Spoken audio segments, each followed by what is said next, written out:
So let's take a look and see what happened here. It might have just snapped, or we might have broken that spring inside. So we're supposed to have 3 screws holding this on, and it looks like we only have 2. All right, let's see if I can get to this last one down here. We're gonna have to change gears here. All right, so let's get this other screw.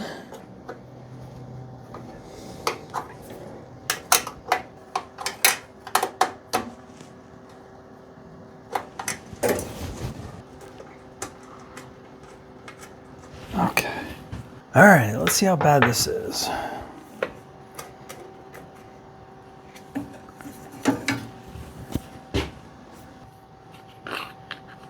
Hey, I think the spring might still be okay.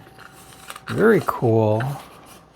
All right, so this type of recoil is smaller than the normal ones.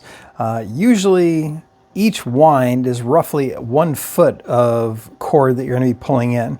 So in this case, it's a smaller one, so you don't really quite have that same ratio. So it might take more than 1 turn per foot of rope. So we'll have to check that out.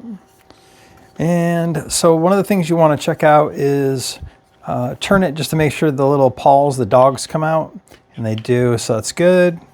That's still functional. And you want to rotate it like that and make sure that it still returns. So that means that your spring is still good. So in this case, it was just a matter of an old weak rope, as evidenced here in Exhibit A. All right, so you want to find the place where the rope actually comes through that outer disc. And then you line that up over here, and that's how you bring it in. So in this case, it would be like that. All right, so what we're gonna wanna do is get that old broken rope out of there. All right, so as it turns out, it was just that little piece right there. So we have removed that.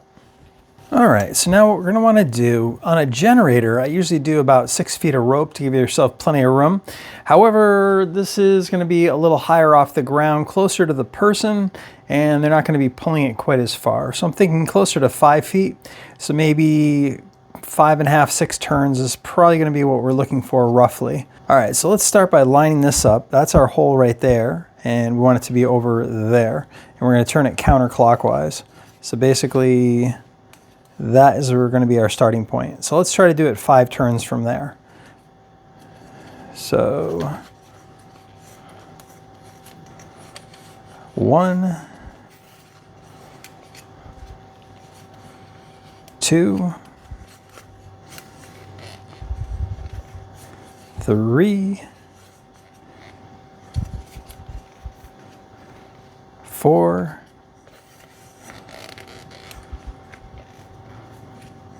5. So roughly right there is where we're going to be coming through.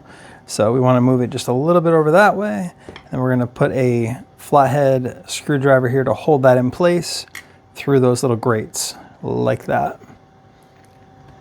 So it holds it for us. All right, so let's take a look at the size of the original rope here. All right. And I usually stock a 1/3 size, like a 4 or 4.5, which would probably be just slightly too small for this. This is a 5, which is probably going to be our winner. This is a number 6, which is probably too large for this. Let's just take a look and see how these compare. All right, so those are actually very similar. So I think that number 5 will be fine. I really would have preferred to use like a 4, 4.5. But I believe that's fine. All right, so we're gonna want roughly 5 feet. All right, so let's see how this length compares here.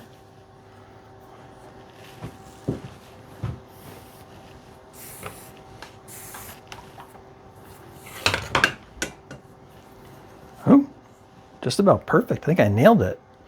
All right, cool.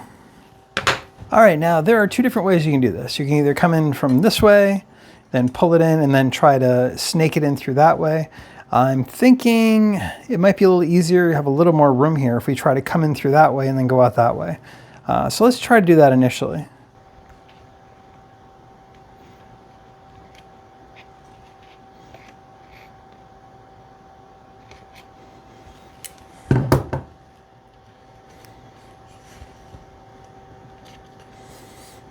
Holy cow, I think I finally got it. Wow, that was a huge pain in the butt. Yes. Outstanding.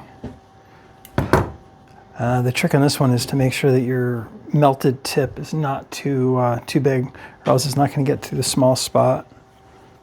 All right. See, it's much easier to get it through this way now. All right, and on this end, we need to tie off that knot. And I suck at tying knots, by the way. Also backing up trailers. Okay.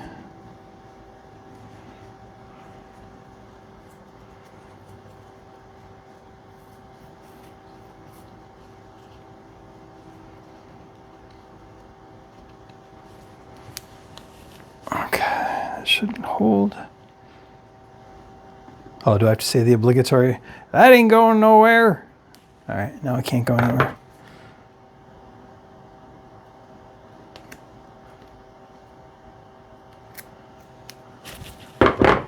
Okay, and let's melt that again.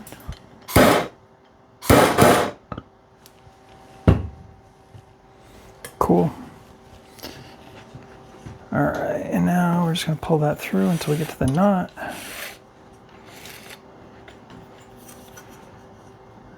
Down there. Just want to tuck it in to make sure it's not going to interfere with anything. All right, so let's get this other end through the handle. Get the old one out.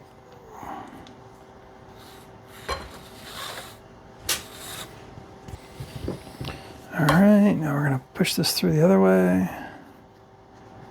Man, I wish that other hole was as large as this one. That would have made life so much easier. All right.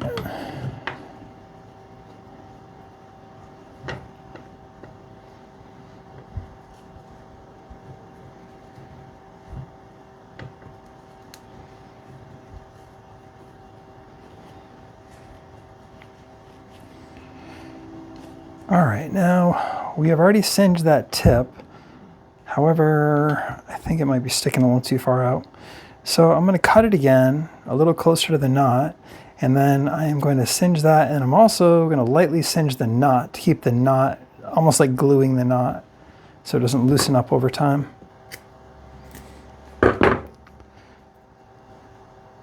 Okay, all right, let's singe that. All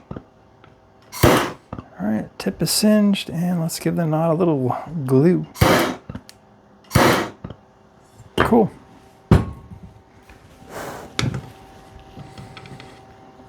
All right.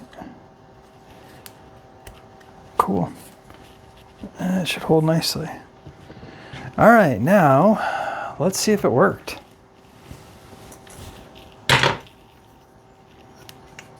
All right, so we're going to remove our screwdriver. Like so, and then we're going to slowly wind this in and check our tension. Ooh, it feels good. Look at that. All right, let's make sure that knot is not interfering with anything. No, winds nicely. And you can even hear those pawls, the dog's kicking out. There they are. Cool. All right, now the other important thing is you want to pull this all the way out and just make sure that you're not at the end of your spring. I know we're not because I just did right around 5 feet, just slightly over 5. But you don't want it maxing out. And nope, we still have plenty of spring left, so we are good. Outstanding. So we should now have a functional recoil.